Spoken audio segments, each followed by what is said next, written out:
Headlines 24 में आपका स्वागत है। मैं हूं शहाना खान। आइए शुरू करते हैं आज की हेडलाइंस के साथ। अररिया में विपक्ष पर जमकर बसे पीएम मोदी, बोले बिहार ने जंगल राज व डबल युवराजों को सिरे से नकारा। बिहार में सुप्रीम कोर्ट के आदेश का पालन नहीं, 32% उम्मीदवार दागी। तेजस्वी बोले नीतीश के राज में लेबर कमाई, युवा पढ़ाई और बीमार दवाई के लिए बाहर जाने को मजबूर। झारखंड के धनबाद में पुलिस ने तस्करी किए जा रहे कोयले की बड़ी खेप को बरामद किया।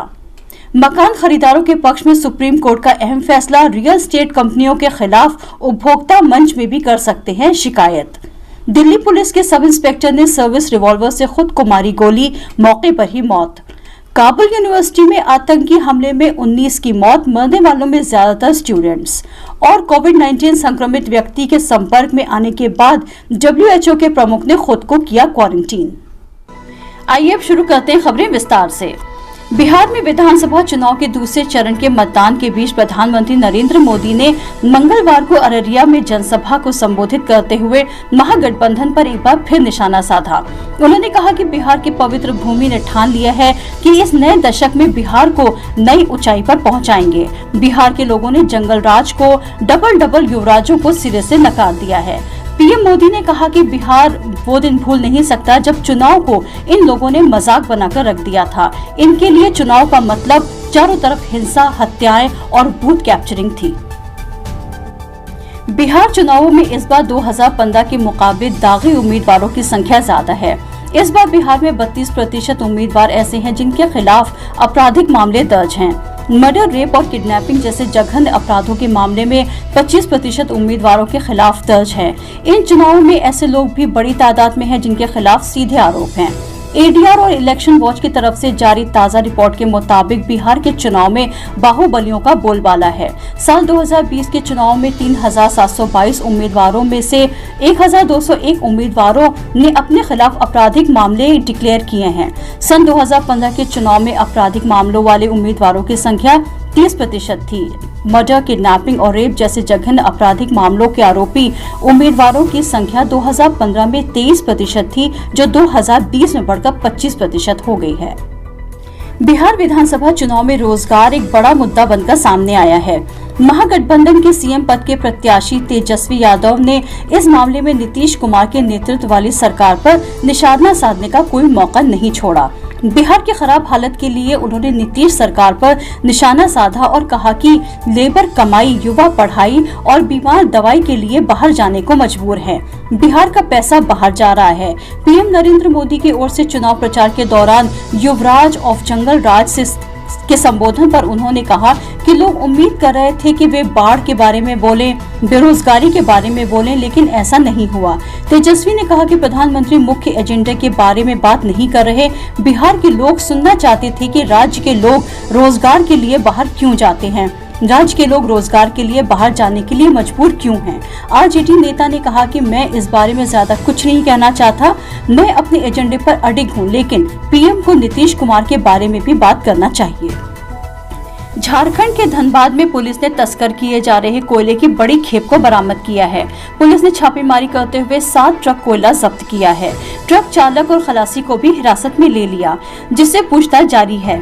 पुलिस ने बताया कि कोयला बंगाल से लाकर यूपी और बिहार में भेजा जाना था। कोयले की तस्करी पर पुलिस की पैनी नजर है। इसी क्रम में झारखंड में धनबाद पुलिस ने बड़ी कार्रवाई को अंजाम दिया। बताया गया है कि बंगाल के रानीगंज क्षेत्र के विभिन्न डिपो से अवैध कोयला लोड कर GT रोड के रास्ते यूपी और बिहार भेजने की तैयारी थी। कोयला तस्करों द्वारा रोड पॉजिंग के लिए 20 रुपए के नोट को कोड के रूप में इस्तेमाल किया जा रहा था। उच्चतम न्यायालय ने सोमवार को मकान खरीदारों के पक्ष में एक महत्वपूर्ण फैसला सुनाया। न्यायालय ने कहा कि रियल एस्टेट कंपनियों से जुड़े मामलों को देखने के लिए 2016 में बना विशेष कानून रेरा के बावजूद मकान खरीदार घरों को सौंपने में देरी को लेकर संबंधित कंपनी के खिलाफ पैसा वापसी और क्षतिपूर्ति जैसे मामलों को लेकर उपभोक्ता अदालत में जा सकते हैं। शीर्ष अदालत में real estate company messrs Emporia Structure Limited के इस दलील को खारिज कर दिया कि रियल एस्टेट कानून के अमल में आने के बाद निर्माण और परियोजना के पूरा होने से जुड़े सभी मामलों का निपटारा इसी कानून के तहत होना है और राष्ट्रीय उपभोक्ता विवाद निपटान आयोग को इससे जुड़ी उपभोक्ताओं की शिकायतों पर विचार नहीं करना चाहिए। न्यायालय ने मामले का निपटारा करते हुए कहा कि 2016 के विशेष कानून के तहत मकान खरीदारों के हितों की रक्षा की व्यवस्था की गई है। इसके बावजूद अगर कानून के तहत वे उपभोक्ता की श्रेणी में आते हैं तो उपभोक्ता मंच के पास मकान खरीदारों की शिकायतों की सुनवाई का अधिकार है। सोमवार को दिल्ली पुलिस के एक जवान ने खुदकुशी करने का मामला सामने आया है। यहाँ पर मोहन गार्डन इलाके में दिल्ली पुलिस में ऋतुराज नाम के एक सब इंस्पेक्टर ने खुद को सर्विस रिवॉल्वर से गोली मार ली। ऋतुराज की उम्र महज 26 साल थी। फिलहाल उनकी तैनाती पश्चिम विहार थाने में थी। अभी उनके 17 नवंबर को ही शादी होनी थी। हालांकि जानकारी है कि उन्होंने खुद को सोमवार तड़के सुबह खुद ही गोली मार ली। घर में मौजूद ऋतुराज के भाई ने घटना की जानकारी पुलिस को दी। पुलिस आत्महत्या के कारणों की जांच में जुटी है। हाल ही में दिल्ली के स्वास्थ्य मंत्री सत्येंद्र जैन ने औपचारिक बयान में नीति आयोग के सदस्य डॉक्टर वीके पॉल कमेटी की ओर से त्योहारी सीजन में पेश होने वाले खतरों को लेकर आगाह किया था। इस कमेटी के अनुमान के मुताबिक त्योहारी सीजन में देश के कई इलाके कोरोना का विस्फोट झेल सकते हैं। इसके मुताबिक अकेले दिल्ली में ही 12,000 से ज्यादा नए केस हर दिन सामने आ सकते हैं। त्योहारी सीजन की वजह से सड़कों पर भीड़ बढ़ने लगी है। रेस्टोरेंट, होटल में भी खाने की शौकीनों की संख्या बढ़ने लगी है। त्योहार के सीजन में ये संख्या लगातार बढ़ रही है और एक्सपर्ट्स का मानना है कि अगर सतर्कता नहीं बरती गई तो ये संख्या और भी अधिक हो सकती है। बीते दिनों दिल्ली के बाजारों में जो तस्वीरें सामने आई हैं वो डराने वाली हैं, क्योंकि बड़ी संख्या में लोग बाजारों में निकल रहे हैं और इस दौरान नियमों का उल्लंघन हो रहा है। दूसरी ओर महाराष्ट्र और केरल में भी ऐसी ही स्थिति है। मुंबई में लोकल ट्रेन अब शुरू होने लगी है और लगातार लोगों का बाहर निकलना जारी है। त्योहारी सीजन होने के कारण मुंबई में टेस्टिंग बढ़ाने पर जोर दिया जा रहा है। सीबीआई ने 2 अलग अलग मामलों की जांच के संबंध में 4 लोगों को गिरफ्तार किया है। गिरफ्तार किए गए लोगों में कस्टम विभाग के आला अधिकारी भी शामिल हैं। सोमवार को सीबीआई ने एक डिप्टी कमिश्नर, सुपरिटेंडेंट और अन्य 2 लोगों को गिरफ्तार किया। सीबीआई ने साल 2017 में 22 दिसंबर को कोलकाता कस्टम विभाग की तरफ से की गई एक शिकायत के आधार पर केस दर्ज किया था।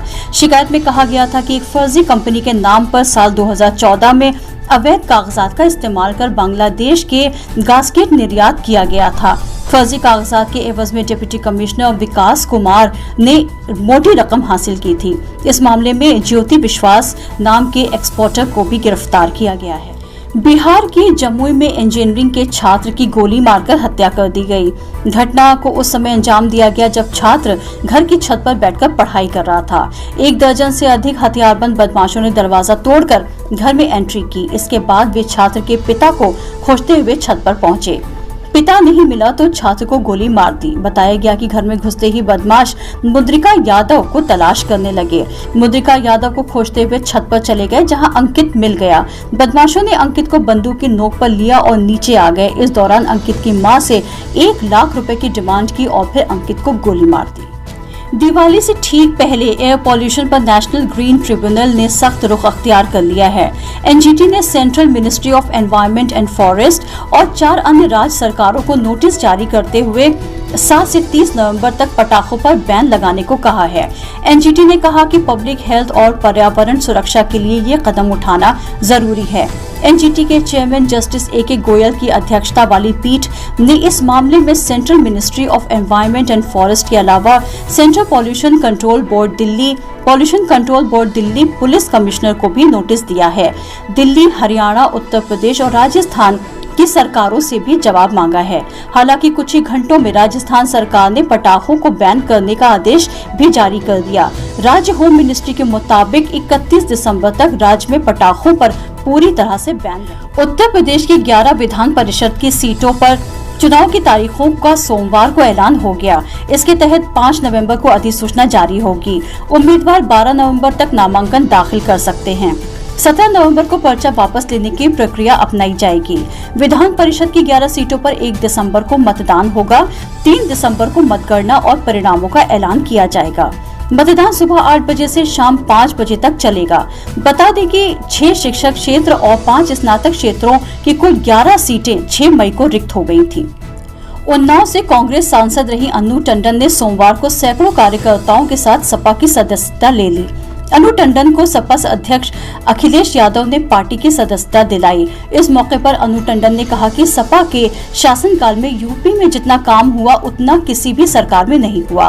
कांग्रेस का संगठन यूपी में लगातार कमजोर होता जा रहा था। ऐसे में जनता की समस्याओं को दूर करने के लिए सपा ही उनकी पसंद है। इस मौके पर भी अखिलेश यादव योगी सरकार पर निशाना साधना नहीं भूले। उन्होंने कहा कि गोरखपुर जो सीएम का गृह जनपद है, वहां भी क्राइम की घटनाएं तेजी से सामने आ रही हैं। बेटियां कहीं भी सुरक्षित नहीं हैं।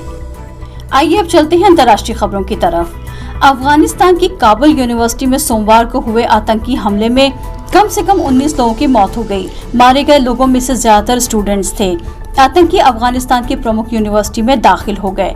कई घंटों तक चले इस हमले के बाद कई छात्रों को क्लासरूम में खून से लथपथ देखा गया। काबुल में 2 सप्ताह में ऐसा दूसरी बार हुआ जब किसी शिक्षण संस्थान को टारगेट करके हमला किया गया। हमले में बचने में सफल रहे लोगों ने करीब 11 बजे हुई इस घटना के डरावने अनुभव को बयां किया, जब एक आत्मघाती हमलावर ने यूनिवर्सिटी परिसर में प्रवेश करके खुद को उड़ा लिया।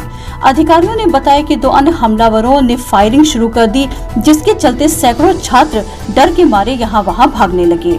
किसी भी आतंकी संगठन ने अभी हमले की जिम्मेदारी नहीं ली है। आंतरिक मामलों के प्रवक्ता तारिक एरियन के अनुसार 19 लोगों की मौत हुई है, जबकि 22 अन्य घायल हुए हैं। ये स्पष्ट नहीं हो पाया है कि सुरक्षा चेक वाली यूनिवर्सिटी में हमलावर हथियार ले जाने में किस तरह सफल हो गए। काबुल पुलिस के प्रवक्ता ने कहा कि सभी मारे गए लोगों में 10 महिलाएं शामिल हैं। वर्ल्ड हेल्थ ऑर्गेनाइजेशन के प्रमुख टेड्रोस एडनॉम ने रविवार देर रात को बताया कि उनके संपर्क में आया एक व्यक्ति कोरोना वायरस से संक्रमित निकला, जिसके बाद वो खुद को क्वारंटीन कर रहे हैं। हालांकि उन्होंने जोर देते हुए कहा कि उनको फिलहाल कोरोना का कोई लक्षण नहीं है। उन्होंने एक ट्वीट में लिखा, मेरी पहचान किसी ऐसे शख्स के कांटेक्ट के तौर पर की गई जो कोविड-19 से संक्रमित निकला है। उन्होंने अपने ट्वीट में लिखा, मैं बिल्कुल ठीक हूं और मुझे कोई लक्षण नहीं है, लेकिन फिर भी मैं WHO के प्रोटोकॉल्स के तहत खुद आने वाले दिनों के लिए क्वारंटीन कर रहा हूं और घर में ही काम करूंगा। सत्ता पक्ष न विपक्ष, हम दिखाएंगे आपको पूरा सच। आज के लिए बस इतना ही, कल फिर मिलेंगे। ताज़ा तरीन खबरों को देखने के लिए चैनल को लाइक करें, सब्सक्राइब करें, शेयर करें और कमेंट्स बॉक्स में जाकर हमें कमेंट्स करना ना भूलें। देखते रहिए हेडलाइंस 24। शुभ रात्रि।